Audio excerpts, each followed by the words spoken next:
तो अभी तक हमने क्या पढ़ा? हमने पढ़ा कि साउंड क्या होती है। तो हमने ये देखा कि sound is a form of energy, ये पहला पॉइंट पढ़ा। साउंड ट्रैवल कैसे करती है? In the form of wave. ये वेव कौन सी होती है? मैकेनिकल वेव होती है। मैकेनिकल वेव कितने टाइप की होती है? दो टाइप की होती है। एक होती है ट्रांसवर्स वेव, दूसरी होती है लॉन्जिट्यूडनल वेव। ट्रांसवर्स वेव कैसे प्रोपोगेट करता है? In the form of crest and trough. Longitudinal wave कैसे प्रोपोगेट करता है? In the form of compression and rarefaction. एक क्रेस्ट और एक ट्रफ मिलके बनता है एक वेव यहाँ पर, या एक साइकिल। यहाँ पर एक कंप्रेशन और एक रेयर फ्रैक्शन वाला रीजन बन के बनता है एक साइकिल। ट्रांसवर्स वेव सिर्फ और सिर्फ सॉलिड्स में ट्रैवल कर सकते हैं और लिक्विड के सरफेस पे ट्रैवल कर सकते हैं, whereas longitudinal wave solids, liquids and gas तीनों में भी ट्रैवल कर सकती है।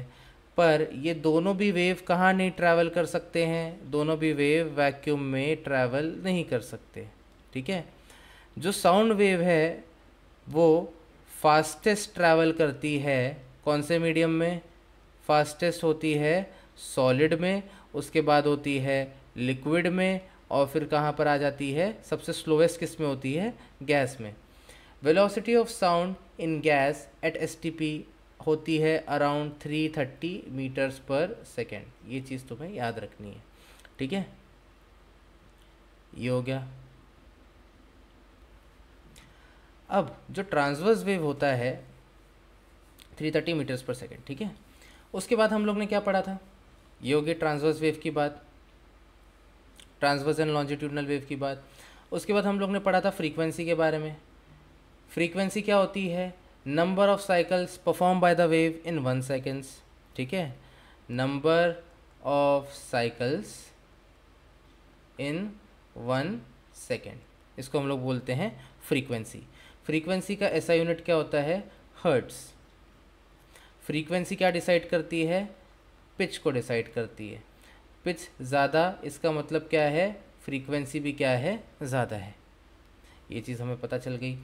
फ्रीक्वेंसी जो ऑडिबल होती है वो कहाँ से होती है? 20 हर्ट्ज से लेके 20,000 हर्ट्ज, इसको हम लोग क्या बुलाते हैं? ऑडिबल बुलाते हैं, ऑडिबल फ्रीक्वेंसी।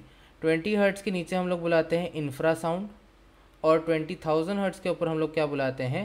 अल्ट्रासाउंड। फिर हमने पढ़ा एम्पलीट्यूड के बारे में। एम्पलीट्यूड क्या होता है? It is the point of max displacement. कहाँ से? From mean position. और एम्पलीट्यूड क्या डिसाइड करता है? जितना ज़्यादा एम्पलीट्यूड होगा उतना ही ज़्यादा क्या होगा? लाउडनेस होगा। जितना ज़्यादा एम्पलीट्यूड होगा उतना ही ज़्यादा लाउडनेस होगा, ये चीज़ बताता है। लाउडनेस का जो यूनिट होता है वो होता है डेसिबल, जिसको हम लोग शॉर्ट फॉर्म में लिखते हैं डीबी। 120 डीबी के ऊपर कोई भी चीज़ अगर होती है तो उसको हम लोग घोषित कर देते हैं नॉइज़ पोल्यूशन। ठीक है, ये हो गया हमारा नॉइज़ पोल्यूशन। फिर आ जाता है रेजोनेंस। रेजोनेंस क्या होता है? When external frequency matches internal frequency ना, जिस वजह से क्या होता है? एम्पलीट्यूड बहुत ज़्यादा बढ़ जाता है, एम्पलीट्यूड इंक्रीजेस ड्रास्टिकली। इस फिनोमेना को हम लोग क्या बोलते हैं? रेजोनेंस बोलते हैं। ठीक है, ये हो गया रेजोनेंस। अब यहाँ पर और क्या पढ़ा था हम लोग ने? इंटेंसिटी का रिलेशन पढ़ा था लाउडनेस से। Intensity is directly proportional to the square of the loudness, ये भी पढ़ लिया था हम लोग ने। भाई ये स्टेट बोर्ड के लिए है क्या? ये सारे बोर्ड के लिए।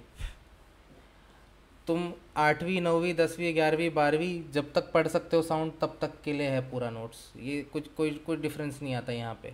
सिर्फ 11th में एक चीज़ एक्स्ट्रा आ जाती है, डॉपलर इफेक्ट, और कुछ नहीं है, बाकी पूरा सेम है। ठीक है, ये हो गया रिलेशन। फिर हमने पढ़ा वेलोसिटी का formula, v is equals to होता है तुम्हारा लैम्बडा बाय टी, या तो तुम इसको लिख सकते हो v is equals to f lambda, because हमें पता है फ्रीक्वेंसी इज इक्वल्स टू क्या होता है 1/t होता है। फिर हमने ये देखा कि velocity of sound in gas is directly proportional to the root of temperature. यहाँ टी का मतलब क्या है, टेम्परेचर है, इसका मतलब टेम्परेचर बढ़ाओगे तो साउंड की वेलोसिटी गैस में बढ़ जाएगी। Velocity of sound in gas is inversely proportional to the root of density, यहाँ डी का मतलब क्या है, डेंसिटी है। उसके बाद हमने क्या देखा कि velocity of a transverse wave, velocity of a transverse wave in a stretched string का फॉर्मूला हम लोग ने पढ़ा, it is under root of tension upon mass per unit length, ठीक है। फिर हमने ये भी पढ़ा velocity of a longitudinal wave in a gaseous medium, तो यहाँ पर हम लोग ने पढ़ा gamma P upon D. Gamma क्या था यहाँ पे, एडियाबैटिक रेशो था, जिसको हम लोग बोलते हैं स्पेसिफिक हीट का रेशो।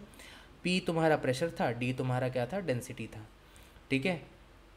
बाकी एको निकालने के लिए एको क्या होता है, एको होता है reflection of sound, reflection of sound.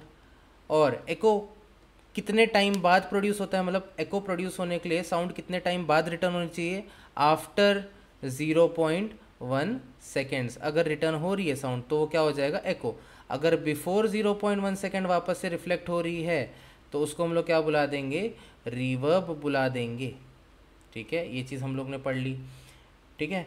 एको के लिए मिनिमम डिस्टेंस कितना होना चाहिए, minimum distance for echo must be around 17 metres. अगर इससे कम है डिस्टेंस तो तुम्हारी एको प्रोड्यूस हो ही नहीं सकती, कितना भी कोशिश कर लो, ठीक है। अगर एको को और रिवर्ब को कम करना है तो हम लोग कोई चीज़ लगाते हैं जिसको हम लोग बोलते हैं साउंड एब्जॉर्बिंग पैनल। ये तुम लोग ने यूट्यूबर्स के सेटअप में देखी होगी, साउंड एब्जॉर्बिंग पैनल। या तो हम पर्दे लगा देते हैं, कारपेट बिछा देते हैं, ये सारी चीज़ें क्या करती हैं, साउंड को एब्जॉर्ब करती है। रबर लगा देते हैं बेंचेस के नीचे, ठीक है। ये सारी चीज़ें साउंड एब्जॉर्बिंग थिंग्स होती हैं। और क्या पढ़ा था हम लोग ने, ये पढ़ लिया, यूजेस ऑफ एको पढ़ा था हम लोग ने, कहाँ कहाँ यूज़ होता है, सोनार में यूज़ होता है ना। यूवी जो तुम्हारा अल्ट्रावायलेट रेडिएशन है वो कहाँ यूज़ होता है, वो तुम लोग उसमें पढ़ोगे, किसमें, स्पेक्ट्रम में। यहाँ पर हमें अल्ट्रासाउंड के बारे में पढ़ना है, तो सोनार में यूज़ होता है। और कहाँ पर यूज़ होता है, सोनोग्राफी में यूज़ होता है। अगर सोनोग्राफी याद नहीं आ रहा तो सिंपली बोल सकते हो मेडिकल फील्ड ना, शॉर्टकट मारने का। अगर याद नहीं आ रहा तो क्या कर सकते हैं। और हाँ, साउंड कार्डियोग्राफी भी बोल सकते हो। और क्या है तुम्हारा, बैट्स बोल सकते हो, डॉग्स बोल सकते हो, डॉल्फिन्स बोल सकते हो, ये सारी चीज़ें यूज़ करती हैं। पर ये तीनों भी लोग कौन सी साउंड यूज़ करते हैं, अल्ट्रासाउंड यूज़ करते हैं। ये चीज़ भी ध्यान रखना, because ultrasound has high energy, जिस वजह से क्या हो जाता है, वो रिफ्लेक्ट बैक होने में ज़्यादा ये ईजी रहता है, ठीक है। सोनार का फुल फॉर्म होता है साउंड नेविगेशन एंड रेंजिंग, जो कि फिशरमैन यूज़ करते हैं, ठीक है। सोनार का फुल फॉर्म क्या है, sound navigation and ranging used by fisherman's, ठीक है। और एक और दूसरी टेक्नोलॉजी होती है जो कि रिफ्लेक्शन ऑफ साउंड पे काम करती है, जिसको हम लोग बोलते हैं रेडार।